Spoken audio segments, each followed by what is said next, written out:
Aleluia. Tu és digno de tudo. Continue louvando ao Senhor. Tu és digno de tudo.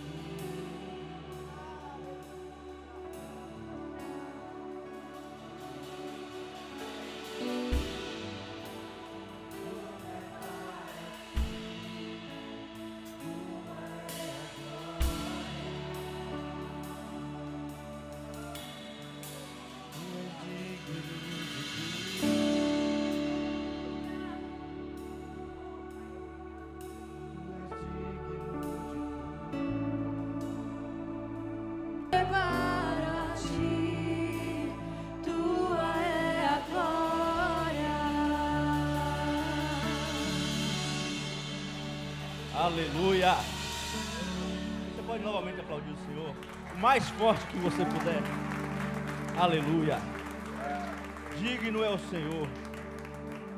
Digno é o Senhor. Eu saúdo o povo de Deus com a paz do Senhor. Uma boa tarde a todos. Que Deus nos abençoe nessa tarde. A minha oração não é outra, meus irmãos amados, senão que saímos daqui, já sentimos essa presença gloriosa, nós já nos derramamos na presença do Senhor. E eu creio que nesse momento Deus tem algo a falar ao seu coração.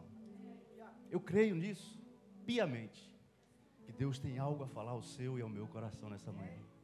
Portanto, eu não sou do meu hábito fazer isso, mas vira para quem está do seu lado e só diga: olha, não fala mais comigo a partir de agora.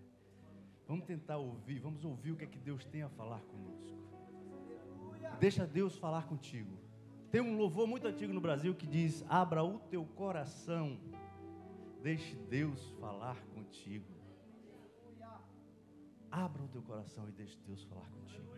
Agradecer aqui a pastor Léo, pastor Fabrício, pela honroso convite de estarmos aqui nessa tão nobre e tensa missão, porque de fato sentimos o peso de estarmos aqui diante do altar de Deus, diante do seu povo, para falar da palavra dele. Mas se não fora pelo Espírito Santo, certamente nada aconteceria. Mas pelo Espírito nós cremos que Deus fala com seu povo através da sua palavra, sua inerrante palavra. De pé como estamos, eu pediria que você abrisse a sua Bíblia comigo. No capítulo 4 de Marcos. Evangelho segundo escreveu Marcos. Capítulo 4, a partir do versículo de número 35. Aleluia. Marcos capítulo 4, a partir do versículo 35, também mandando uma saudação a todos os nossos irmãos. Você que está aí do outro lado, nos ouvindo, assistindo esse trabalho, que Deus possa falar contigo também.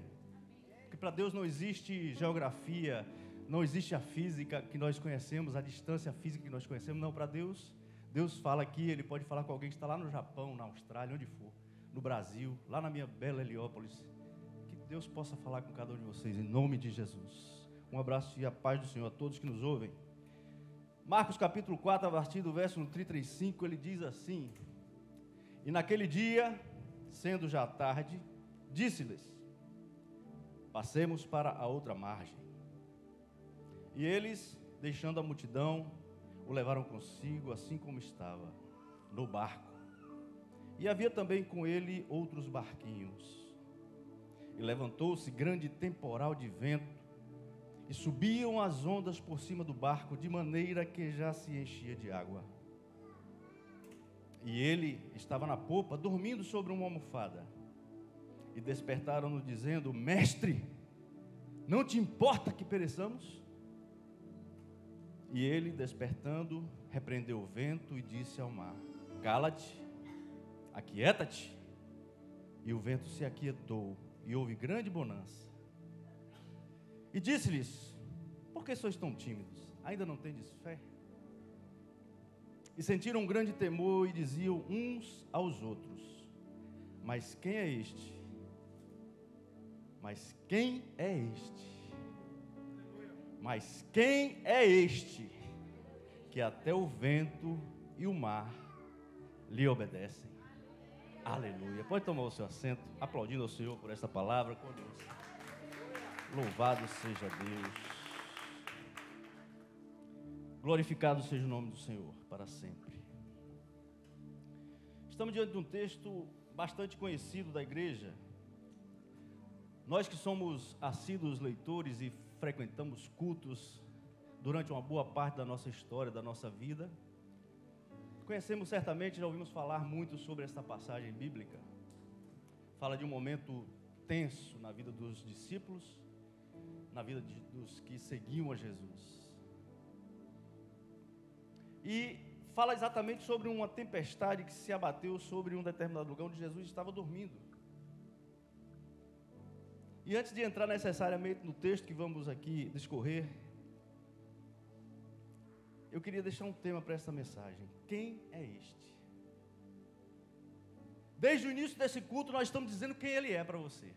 Através dos louvores, através da palavra que já fora ministrada, através da sua oferta generosa, da qual você se levantou do seu lugar, veio à frente e trouxe.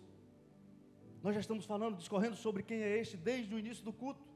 E eu quero crer que todos que aqui estão presentes já perceberam quem é este. Eu quero crer que todos nós que estamos aqui já percebemos de quem nós estamos falando.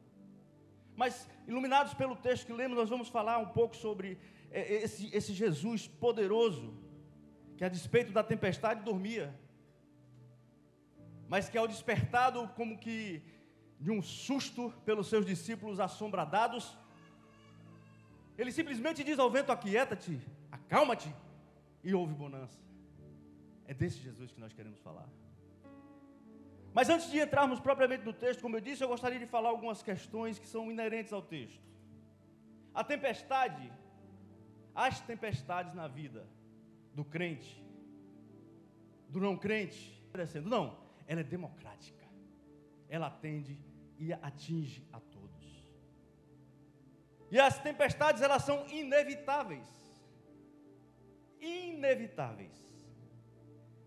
Lembra-se do último dia do ano de 2019, 31 de dezembro de 2019, estávamos todos muito bem, obrigado.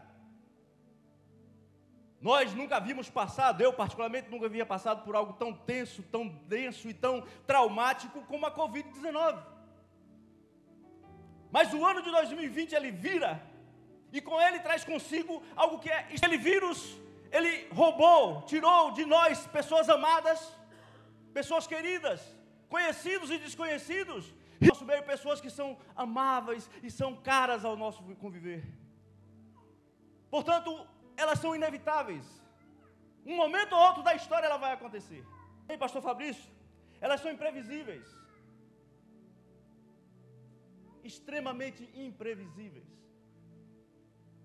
Ela se manifesta em um diagnóstico médico, onde a pessoa se dirige a um hospital para fazer um exame de rotina, quem sabe, e lá chegando recebe um diagnóstico médico desfavorável, extremamente tenso, extremamente doloroso para a pessoa e para as famílias que o cercam. Portanto, eles são imprevisíveis.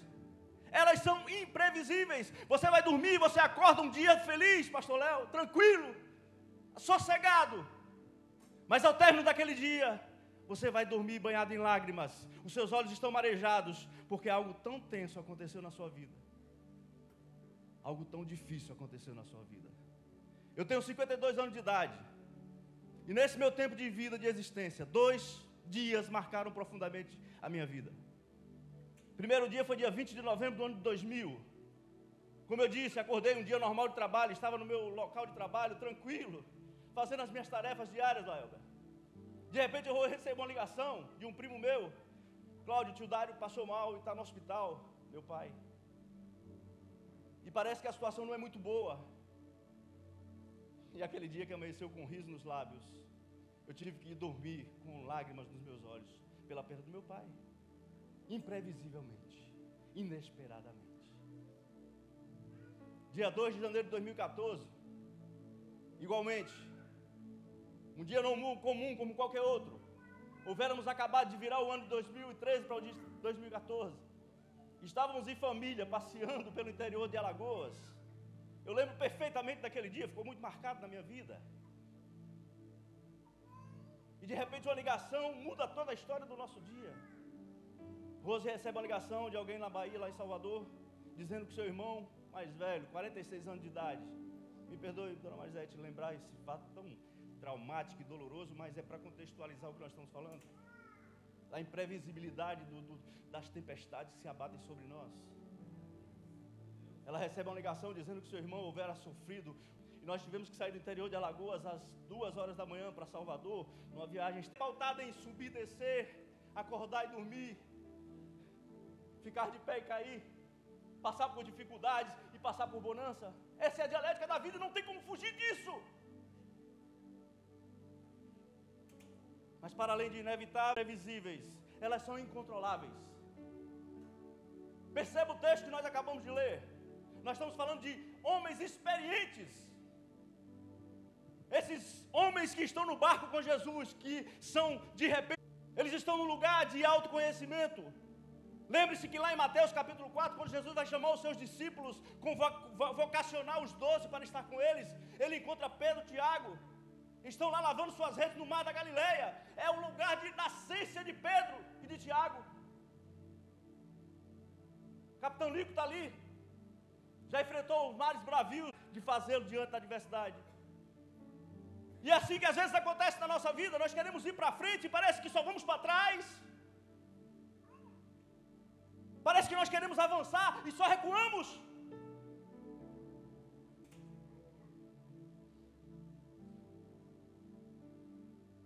Incontroláveis. De repente você é um pai ou uma mãe zeloso do Senhor.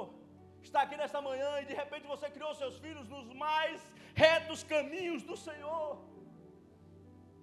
Você se esforçou desde sempre para que eles sejam um homem ou mulher de Deus. Ou você está nos ouvindo aí pela internet e de repente seu filho nesse momento está talvez num prostíbulo, num lugar de morte, de dor, de trevas. E você pagou um alto preço, você chora, você ora, você se lamenta diante de Deus todos os dias, clamando para que seu filho volte. Mas o controle saiu das suas mãos. Mas eu tenho uma boa nova para você. Eu tenho uma boa notícia para você. Pode até ter saído das minhas e das tuas mãos, mas não sai jamais da potente mão do Deus que eu e você servimos. Ele tem um controle absoluto de todas as coisas. São inevitáveis, imprevisíveis, incontroláveis, mas também elas são pedagógicas.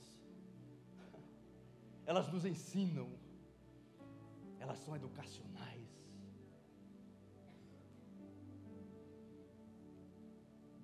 Quando Deus permite que algo tenso aconteça conosco, irmãos, é porque Ele quer nos fazer aprender determinados valores, determinados aprendizados. Um dos nossos irmãos aqui, às vezes criamos em torno de nós uma zona de conforto e queremos ficar nesse degrau para sempre. Mas pedagogicamente Deus permite que coisas adversas nos cerquem, para que nós nos despertemos, para que nós nos acordemos e digamos: eu preciso avançar um pouco mais, eu preciso sair deste lugar, eu preciso subir mais um degrau. Pedagogicamente o Senhor nos ensina, nos instrui, seja pela dor, seja pelo sofrimento, seja pela alegria, seja pela bonança.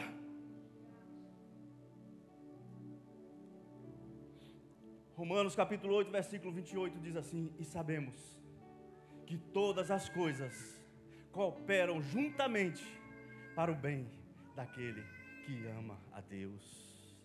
Todas as coisas cooperam juntamente para o bem daquele que ama a Deus. Portanto, meu irmão, aquieta o teu coração. Talvez aqui no nosso meio você não conhece, irmão, deixa eu lhe dizer, você não conhece. Talvez esse irmão, essa irmã sentou do seu lado, cheiroso, bonito, bem vestido, arrumado, organizado, um sorriso no rosto. Mas no interior, no seu ser, no mais íntimo do âmago, talvez ele esteja passando por uma dificuldade muito grande nesse exato momento. E nós fomos convidados nesta manhã: saia do seu lugar, dá um abraço em alguém, e quem sabe esse abraço for um abraço curador para essa pessoa nesta manhã. Porque nós temos essa capacidade de amar, através de um abraço, através de um gesto, através de uma palavra. E o Senhor está querendo que nós façamos isso entre nós. O Senhor quer que nós sejamos usados neste tempo, irmãos, para sermos cura. O Senhor quer que eu e você sejamos cura para os doentes. E quantos doentes nós temos espalhados no nosso dia a dia, pessoas que encontramos no dia a dia, doença na alma que o corrói dia após dia, e que talvez a única coisa que ele precisa, talvez não, certamente a única coisa que ele precisa é que alguém chegue para ele e diga: olha, Jesus, portadores de boas novas, louvado seja Deus. Portanto, estamos diante de Situações que são inevitáveis, imprevisíveis, incontroláveis, porém pedagógicas. Voltando para o texto, irmãos, o contexto diz o seguinte. O contexto da narrativa que lemos. Jesus passa a fazer um grande sermão, o sermão mais completo da humanidade. O maior discurso que a humanidade já ouviu, o Sermão do Monte, com as bem-aventuranças do reino. Quem é a Ilíada de Homero para se comparar ao Téficas diante do Sermão do Monte? Sabe por que não se compara, meus irmãos? Porque tudo que Shakespeare, tudo que Homero, tudo que esses homens grandes... Montanha, irmã Vilane, e ele se supôs, irmãos, que ele está cansado. Um dia todo. Eu quero confessar, estou aqui diante dos irmãos, diante da igreja de Deus, mas quando nós acabamos aqui, nós saímos esgotados daqui, porque existe algo muito profundo, esgotados fisicamente. Passando apenas 40, 45 minutos de ministração. Agora imagine Jesus ensinando durante todo um dia. Falando de verdades que reverberariam para o resto dos tempos e dos séculos. Jesus está exausto, natural, ele é 100% humano. E eles estão passando pelo mar da Galileia, que na verdade, você deve saber, não é um mar, é um lago de água doce. Um lago de água doce. Mas que ele é cercado por montanhas. Montanhas muito altas, de um lado está Golã, do outro lado está Decápolis, que é o destino final de Jesus nessa passagem, as 10 cidades impenitentes, que Jesus falou. E ele está se dirigindo para lá, e no meio do caminho, era comum naquela época do ano, irmã Gislane, nunca estive lá, mas estudamos um pouco sobre isso, e é muito comum que os ventos frios das montanhas descem e encontram o ar quente do lago, e esse choque térmico causa as grandes tempestades que ocorrem naquele lugar. Jesus, ele está exausto, ele está dormindo, ele precisa descansar. Ele disse no versículo 35, passemos para a outra margem. Aleluia. Ou seja, pastor Léo, Jesus, ele está cansado, ele precisa descansar. Ele sabe que ele vai colocar uma almofada, repousar a sua cabeça e vai dormir. Mas antes ele deixa dito para os seus discípulos, olha, nós vamos passar para outra margem.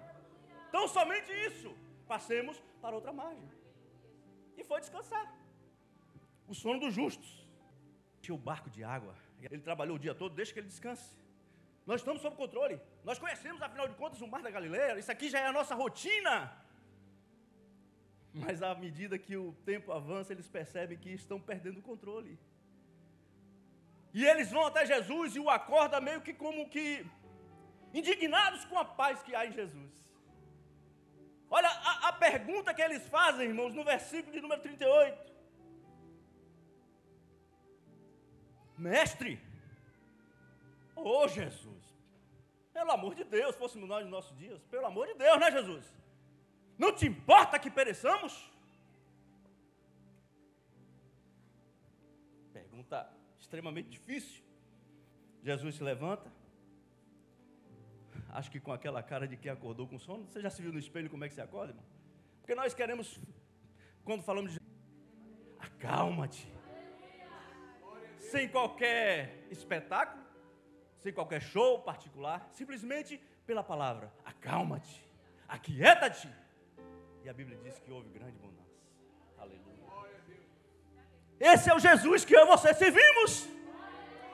Que mediante a sua aflição, a sua dor, o seu lamento, a sua tristeza, Ele simplesmente diz, aquieta o teu coração. Foi Ele mesmo que prometeu a mim e a você que estará conosco todos os dias. Todos os dias. Ele não diz, olha, eu vou estar com você na segunda, quarta e sexta. Terça, quinta e sábado você dá o seu jeito aí. Não! O que Jesus disse foi, eu estarei convosco todos os dias. E não foi até a próxima semana, até o próximo mês, até o próximo ano. Ele disse, até a consumação dos séculos. Esse é o Jesus que nós servimos. Mas Jesus vira para eles e diz no versículo 40, mas por que prodígios, maravilhas, vocês ainda não têm fé?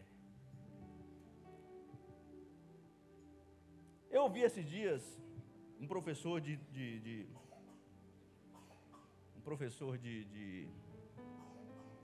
teologia, ele explicando, né, quando você quer montar o seu sermão, você primeiro faz 3 perguntas: quem, quando e onde? Nós já respondemos essas 3 perguntas.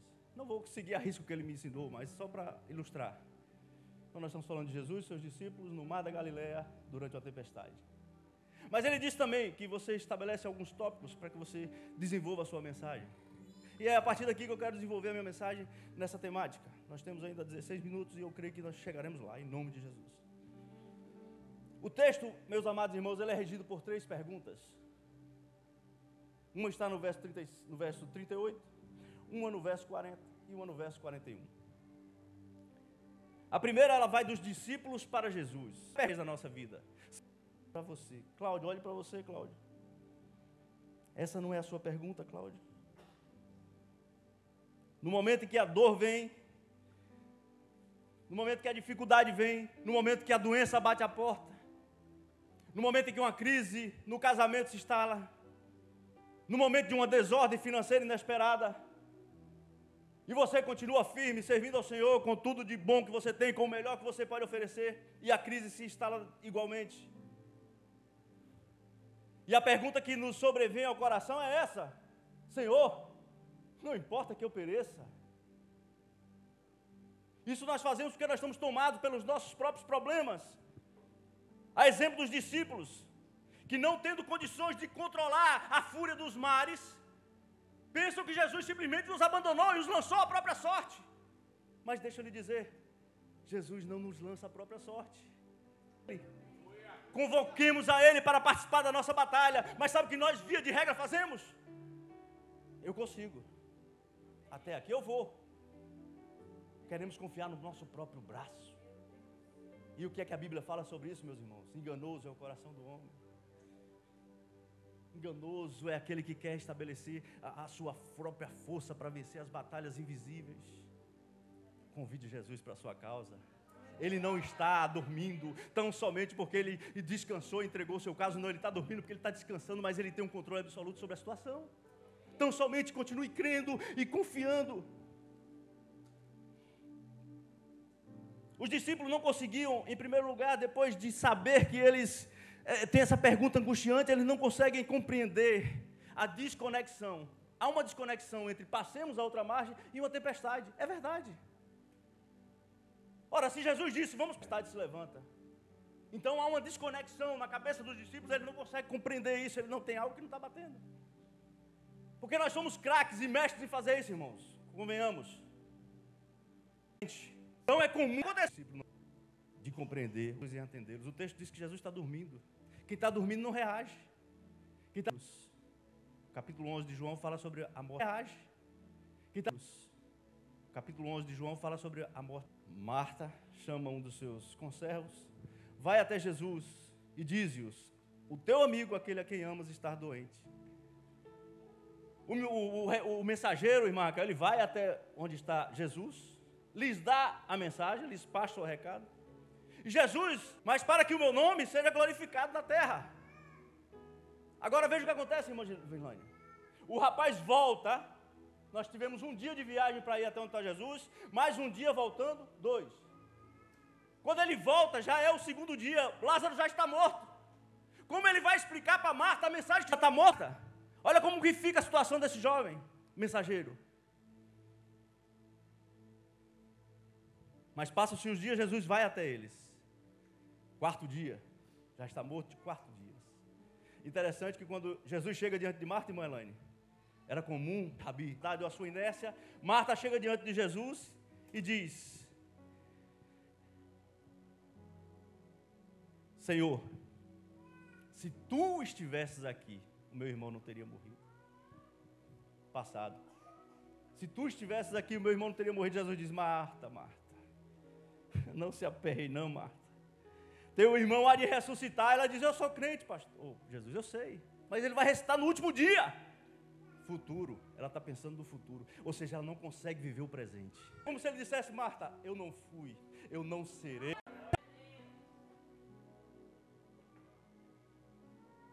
Eu não sou, eu não fui, eu não serei, eu sou. Aleluia. Mas desenrola-se o texto e a Bíblia diz que Jesus vai lá no 4º dia, manda que tire a pedra, chama Lázaro para fora e a morte está vencida. Aleluia. A morte está vencida pelo poder do meu e do seu Jesus. Caminhando para o final. Em primeiro lugar, uma questão, uma pergunta dos discípulos para Jesus. No estalar de dedos e da forma que queremos. Nós não estamos acostumados a ouvir nãos. Nós não queremos ouvir não. Principalmente se o não vier seguido de um silêncio abissal, onde Deus não responde, onde Deus se cala. Você conhece aquele louvor da voz da verdade? Há momentos que Deus se cala, eu não ouço a sua voz. Muitas pessoas ficam nesse momento de silêncio de Deus e se angustiam.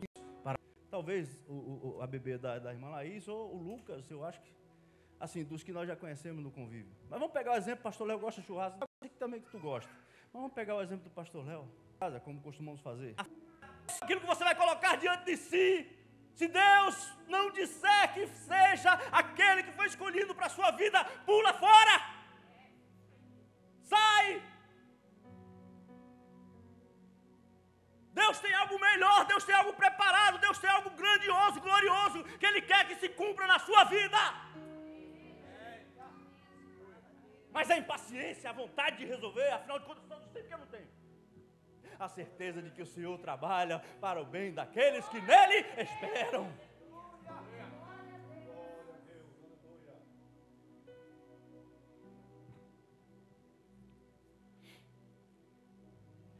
Primeira pergunta dos discípulos para Jesus, de Jesus para os discípulos: por que vocês não têm fé?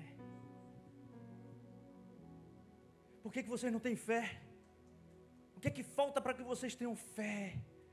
Eu já provei, eu já mostrei, eu já fiz por onde vocês entenderem. O final da história é lá. A promessa de Deus. Falta quebrar.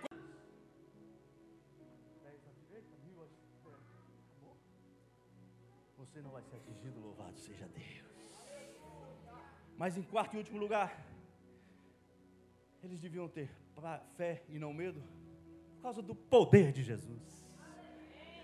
O poder de acalmar a tempestade. O poder de acalmar a tempestade. Jesus sabia, pastor, que ao atravessar o mar, Jesus sabia, pastor, que ao atravessar o mar, o lago de Genezaré, sobre as catástrofes naturais, as tempestades, o poder de Jesus sobre os demônios, mas ele anda mais um pouquinho, a única filha. Jesus disse que começa uma travessia entre a cidade de Cafarnaum, e no caminho, uma mulher que sofre de um fluxo de expectativa, aquele mal. Jesus tem poder sobre as tempestades, Jesus tem poder sobre os demônios, Jesus tem poder sobre as enfermidades, aleluia. Mas eles seguem caminho. Eles estão caminhando e chega um moço de Jairo e diz: olha, Jairo, não incomodes mais o mestre, a sua filha já está morta. Jesus vira para Jairo e diz: Jairo, crê somente, fique em paz, aleluia. Eu estou na sua condição, eu estou trabalhando, Jairo, fique tranquilo, aleluia. É o poder do Jesus que eu e você serviu. Eu não sei se você se alegra com isso, meu irmão, mas eu fico radiante em saber que a morte não é impedimento para Jesus operar, aleluia. Jesus chega, manda que todos saiam, vai chorar em outro canto. E o pai vira para a menina e diz: menina, talita cumi, menina, a ti te digo, levanta-te. A menina de um salto levantou. Jesus diz: agora pode fazer festa. Ela está com fome, dá comida para a menina, porque aonde eu chego há solução de problemas. Jesus passou lá e trouxe vida numa casa de luto. Com a permissão do pastor, se você puder, fique de pé.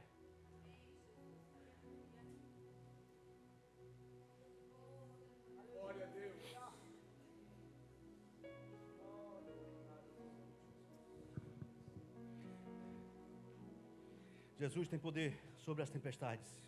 Jesus tem poder sobre as enfermidades. Jesus tem poder sobre a morte.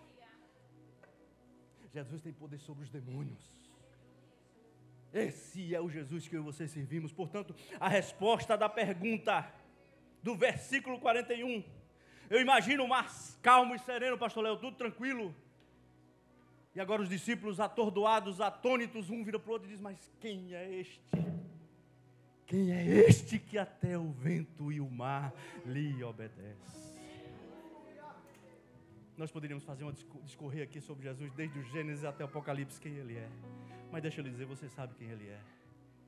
Você sabe o que Ele é capaz de fazer na minha e na sua vida. Ele fez na minha vida. Ele fez na vida de cada um dos irmãos que estão aqui presentes, que aceitaram Jesus um dia na sua vida e disseram: eu sou de Jesus, a minha vida foi transformada. E eu queria te convidar, pastor Léo, se você não aceitou Jesus Cristo como seu único e suficiente salvador da sua vida. Quando eu vinha para cá, o Senhor me disse: talvez existam ali, Cláudio, eu creio que existem pessoas aqui que talvez seja a última oportunidade que será dada. Não por morte, não por nada, mas talvez seja uma oportunidade que o Senhor preparou. Porque quem sabe logo ali na frente tem algo que possa lhe tirar definitivamente da presença desse Deus vivo. E você veio aqui com um desejo, talvez, de ouvir algo diferente, que mudasse a sua história. Eu não tenho nada para lhe oferecer. A igreja Getsemane está diante de nesta aceitar Jesus. A despeito das tempestades, a despeito das lutas, a despeito das adversidades, eu quero esse Jesus para mudar de uma vez por todas a minha vida. Se há alguém em nosso meio, se manifeste. Mais esse trem. Ele disse amanhã. Que não haja entre nós pessoas que vieram aqui e talvez digam amanhã. Que Deus te abençoe. Que Deus possa te dar uma nova oportunidade. E que você seja usado para a glória de Deus. Aleluia. Em nome de Jesus. Assim eu agradeço a oportunidade. Amém.